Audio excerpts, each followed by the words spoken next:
vous accueillir aujourd'hui pour cette petite présentation de notre programme d'Open Innovation à Radio France qui s'appelle le Sandbox Radio France. C'est un dispositif qui nous permet de construire des expérimentations avec tout le monde en fait, que ce soit une petite start-up, une entreprise, une association, un acteur du monde de la recherche. Ce qui nous intéresse, c'est de construire ensemble un produit qui va répondre aux besoins des équipes de Radio France. Donc aujourd'hui, on est au milieu d'un événement qui nous rassemble tous, quels que soient nos champs d'expertise, nos envies, nos volontés. L'innovation, c'est ça qui est intéressant. C'est vraiment, on peut aller voir au milieu de l'espace comme sous nos pieds. Et aussi, ce qui est intéressant, c'est qu'on est dans un territoire en région. Moi, c'est vraiment quelque chose que je porte à Radio France, d'aller voir les acteurs là où ils sont, pas forcément à Paris. Voilà, donc je voulais commencer cette petite présentation par cette citation que j'aime bien, qui nous permet d'être ensemble et quel que soit finalement ce qu'on fait dans la vie. Il y aura toujours un petit coin commun, quelque chose à creuser. Donc je m'appelle Inès Becker, je suis chef de projet innovation à Radio France. Je suis bretonne, c'est pour ça que je vous ai mis une petite photo de nos avis de France Bleu Armorique. Du coup, je bouge beaucoup. L'idée, c'est vraiment que je suis tout le temps dans le mouvement. Je vais rencontrer les gens. Ça fait vraiment partie du cœur de mon métier. Rencontrer à la fois vous, start-up, entreprises locales et collègues partout, que ce soit à Radio France et en région, du coup.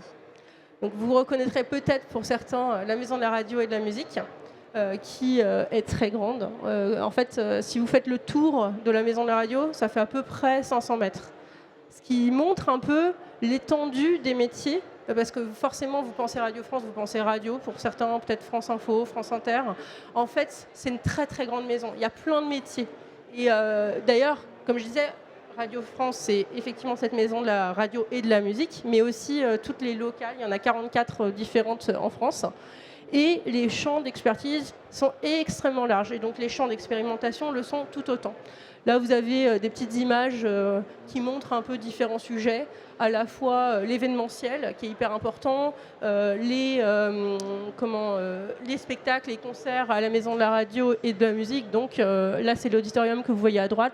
La discothèque, qui est un de nos endroits important à la Maison de la Radio, qui est à l'extérieur, qui est à Paris, mais dans un autre bâtiment. C'est un peu la bibliothèque énigmatique de Radio France, où sont stockés tous les vinyles et tous les objets qui sont encore utilisés à la maison. C'est-à-dire que c'est une bibliothèque d'usage et pas une collection comme à la BNF.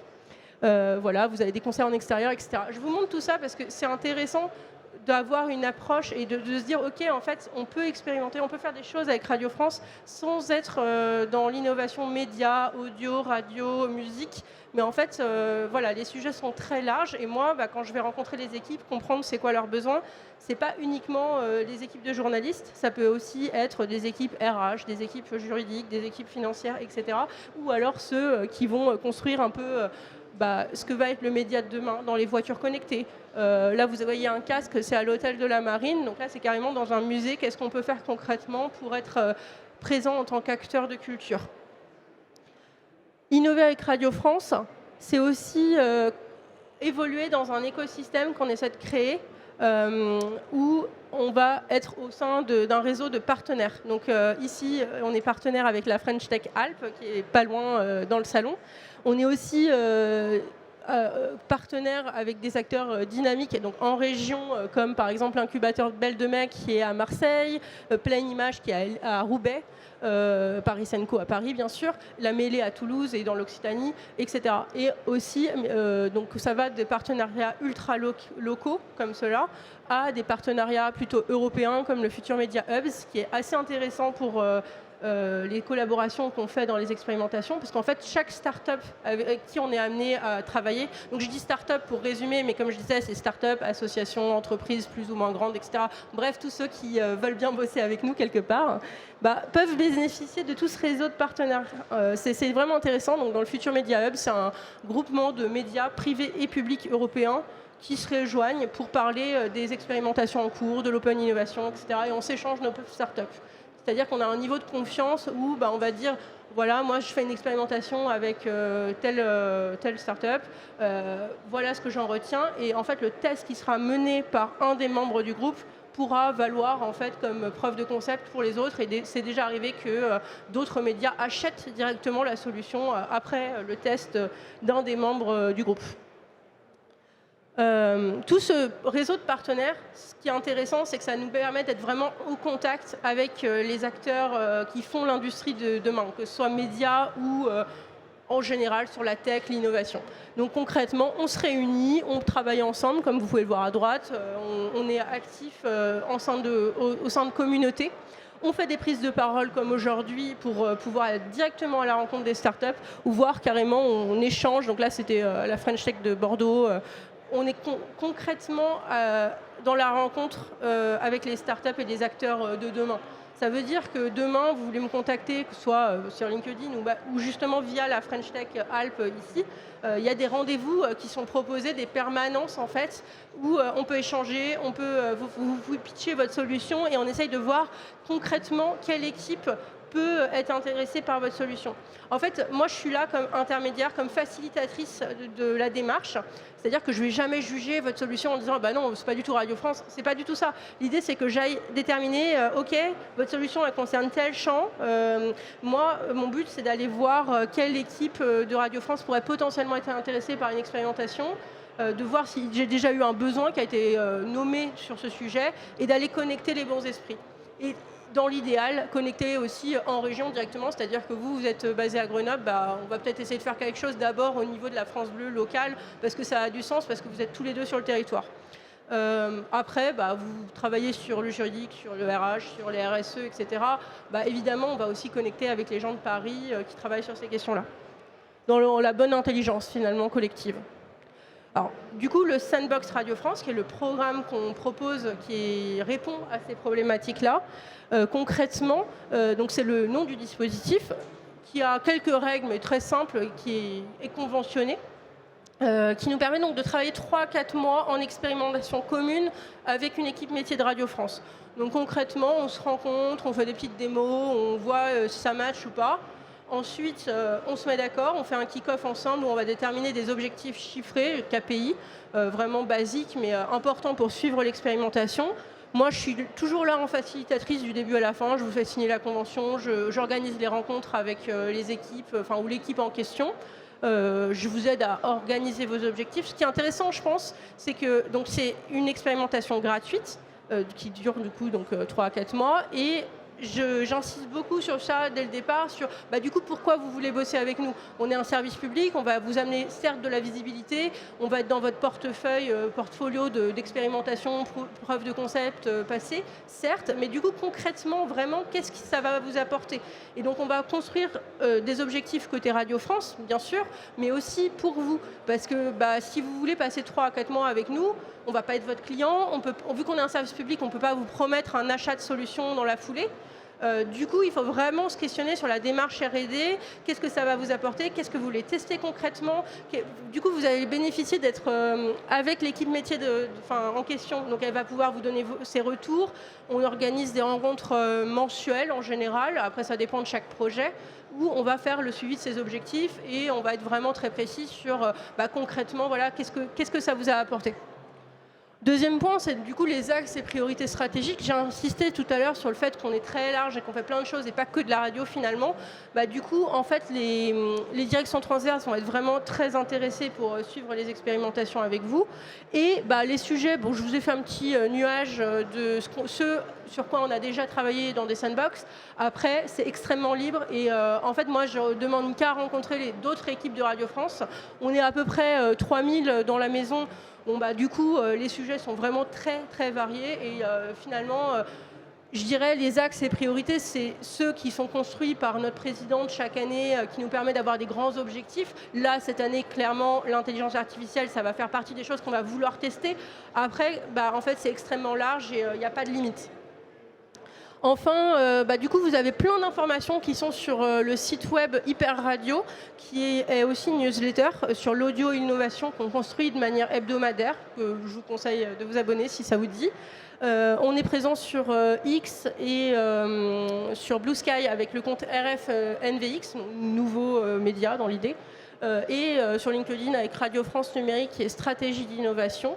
Donc vous pouvez suivre tous ces sujets-là sur ces réseaux. Sur le site d'Hyper Radio, d'ailleurs, en homepage, vous avez un article qui reste constamment là sur le Sandbox, qui résume un peu tout ce que je vous dis aujourd'hui, notamment avec des liens de tous nos alumni que je vous montre ici, et un article par alumni, en fait, qui revient sur l'expérimentation. Donc là, vous voyez qu'on a à peu près une vingtaine maintenant d'expérimentations réalisées depuis quelques années aujourd'hui. On est assez fiers de ça et on veut vraiment pousser et continuer à aller dans ce sens-là, peut-être en inventant de nouveaux dispositifs aussi à venir. Autour de l'intelligence artificielle, ça va être quelque chose qui va être annoncé bientôt. Au-delà de ça, vous voyez que les sujets sont vraiment très très larges. Si vous connaissez certaines de ces startups, ça va de la music tech à l'accessibilité numérique, la RSE, le chapitrage audio, le son 3D, etc., etc. Tout ce que je vous ai mis dans le nuage de points tout à l'heure. Donc, rejoignez-nous et faites partie de cette vingtaine d'alumni bientôt. Oups, pardon. Alors, ok. Alors, normalement, c'est une petite vidéo ici. J'arrive. Ok, c'est bon, je crois. Bon, bref, c'est pas grave. Donc là, je voulais vous présenter pour finir les alumni qu'on a, qui sont assez récents pour le programme. Ici, vous avez la startup Pronostic Games, qui est normande, basée à Rouen. On a travaillé du coup avec la station France Bleu Normandie sur ce projet. C'était assez intéressant parce que là-dessus, c'est vraiment ce que je veux encourager, c'est-à-dire que c'était l'équipe de France Bleu Normandie qui a d'abord connu cette startup, qui a testé leur solution, enfin, qui les a d'abord interviewés d'ailleurs dans une émission, testé la solution basique de la startup qui est une proposition autour des pronostics sportifs, donc rien à voir avec les quiz et avec ce qu'on a fait, mais là je trouve que ça montre vraiment la puissance de ce qu'on propose avec le Sandbox Radio France. C'est-à-dire que voilà, proposition de valeur de la startup, proposer une plateforme de team building pour les collaborateurs où on est amené à faire des pronostics sur les matchs de foot, de rugby, enfin ce que vous voulez, peut-être de hockey sur glace ici. Et voilà, et ça permet d'entretenir le team building. Et complètement gratuitement, dans le sens, il n'y a pas d'enjeu monétaire derrière. Là, ce qui intéressait la startup, c'était de faire une brique technologique de quiz qu'ils n'avaient pas du tout pour l'instant. Et nous, ça nous intéressait de créer un quiz et de voir comment ça fonctionne pour les auditeurs. Donc on a fait ça, on a repris tous les codes graphiques de France Bleu, vous voyez bien le bleu présent sur l'application. Très très simple, vous voyez, en fait on fait vraiment les choses à petite échelle. L'idée c'est d'aller tester le truc et de voir si ça fonctionne tout simplement. On était quand même assez satisfaits à la fin sur les objectifs parce qu'on a eu à peu près 400 joueurs sur les 3 mois d'expérimentation, grand public du coup. On a utilisé les questions qui étaient créées par l'animateur que vous voyez au milieu, tout normalement on voit, bon c'est pas grave, qui en fait invitait les gens à jouer, à mettre, lui avait inventé un truc qu'on n'avait pas du tout imaginé dans l'expérimentation, de challenger un peu les Normands et de dire bon vous êtes de tel département, vous mettez ça dans votre nom de pseudo, vous allez voir qui sont les meilleurs, etc. Et c'était intéressant de réutiliser les archives de questions et de voir si ça fonctionne, sachant que c'est vraiment un quiz de questions locales. Voilà. Donc c'est intéressant parce que ça a permis à la start-up, à la fin de l'expérimentation, d'avoir cette brique technologique qui a été testée et validée. Nous, on sait qu'on ne va pas continuer avec eux parce que eux, de toute façon, leur produit, c'est le pronostic sportif, de toute façon, en fait. Voilà. Et une autre expérimentation que je voulais tester avec vous, alors pas tester, non pardon, vous présenter. Voilà, deuxième expérimentation, c'est avec Voodoo. Là, pour le coup, ils sont basés à Mulhouse. On a travaillé avec la direction du numérique avec eux. Il s'agit d'une plateforme professionnelle d'entraide qui se veut être entre LinkedIn et WhatsApp. Vous avez votre communauté autour de vous, par exemple, ici, qu'est-ce qu'on pourrait dire ?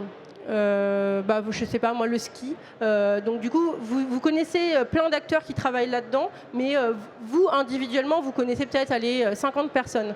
Vous créez une communauté, vous mettez ces 50 personnes dedans, eux vont avoir la possibilité, de manière vraiment virale, de rajouter aussi des gens dans votre communauté et de voir la communauté grossir. Et l'idée, c'est que dès que vous avez une question à poser, alors professionnelle ou pas d'ailleurs, mais là, dans leur esprit, c'est vraiment ça, vous postez sur la communauté. Et en fait, n'importe qui peut être amené à répondre ou à vous connecter avec des gens. Dire par exemple, voilà, qui peut lui apporter de l'aide. Alors moi, je sais que je n'ai pas forcément la réponse à la question, mais je sais que telle autre personne pourrait potentiellement, sauf que les deux personnes ne sont pas connectées entre elles, elles ne se connaissent pas. Voilà, vous pouvez essayer de faire jouer le rôle actif d'une communauté là-dessus. Donc nous, ça a assez bien fonctionné. Donc là, c'était vraiment pareil, sandbox avec une durée déterminée. Donc on ne va pas poursuivre avec eux. Mais voilà, ça nous permet de tester. Et eux, ça leur a permis d'avoir des retours très concrets sur l'utilisation de leur plateforme. Qu'est-ce qui fonctionne, qu'est-ce qui fonctionne moins, etc. Là, vous voyez que c'est un truc qui, à la base, n'a pas vraiment de rapport avec l'audio, la radio, mais plus avec... des métiers vraiment annexes qui viennent renforcer finalement ce qu'on fait à Radio France et qui nous donnent aussi de la visibilité à nous en tant qu'acteurs qui potentiellement peuvent répondre aussi à des questions purement pratiques sur ce que c'est là pour le coup les métiers des médias, du numérique, etc. Voilà. Je regarde sur les slides si j'ai quelque chose à rajouter sur Voodoo. Non, ouais, voilà, ça permet de mettre en relation, de recommander et puis aussi d'avoir un réseau commun, c'est-à-dire que vous pouvez créer plusieurs communautés différenciées sur plusieurs sujets, mais en fait, quand vous allez être dans la communauté, ça ne va pas être segmenté comme sur Facebook, par exemple. Vous pouvez, vu que vous avez dans votre carnet d'adresses des personnes d'autres communautés, vous pouvez lier les choses et en fait, c'est un tissage qui est assez intelligent et assez nouveau dans la façon de penser une application. Voilà, j'ai fini ma présentation. Je suis ouverte à des questions. Et puis, si vous voulez justement qu'on se rencontre après pour parler de vos solutions, c'est tout à fait possible aussi. Je voulais finir sur toujours To Infinity and Beyond, sur le fait qu'on est intelligent que ensemble, on construit que ensemble.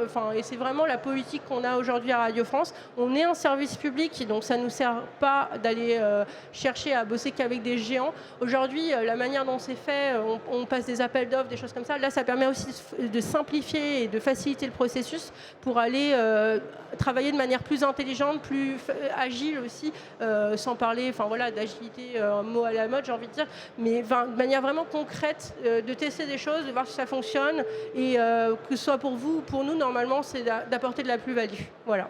Je vous remercie de votre écoute. Bonjour. Petite question, c'est quoi les montants que vous avez pour accompagner ce type de projet sur 3-4 mois ? Donc, comme je le disais, c'est des expérimentations gratuites dans un premier temps. Après, ça peut quand même être financé sur certains projets, sur certaines choses particulières. Par exemple, avec Voodoo, on a fait un événement à l'issue du Sandbox dans le lieu d'innovation de Mulhouse. Concrètement, l'idée, c'est de se simplifier et de la vie, d'être vraiment dans un échange co-construction, R&D, etc. Donc, ça va être gratuit. Après, quand on travaille avec les France Bleu, par exemple, ça bénéficie en termes de visibilité, parce que ça va tout de suite permettre de faire, par exemple, de la vraie visibilité média.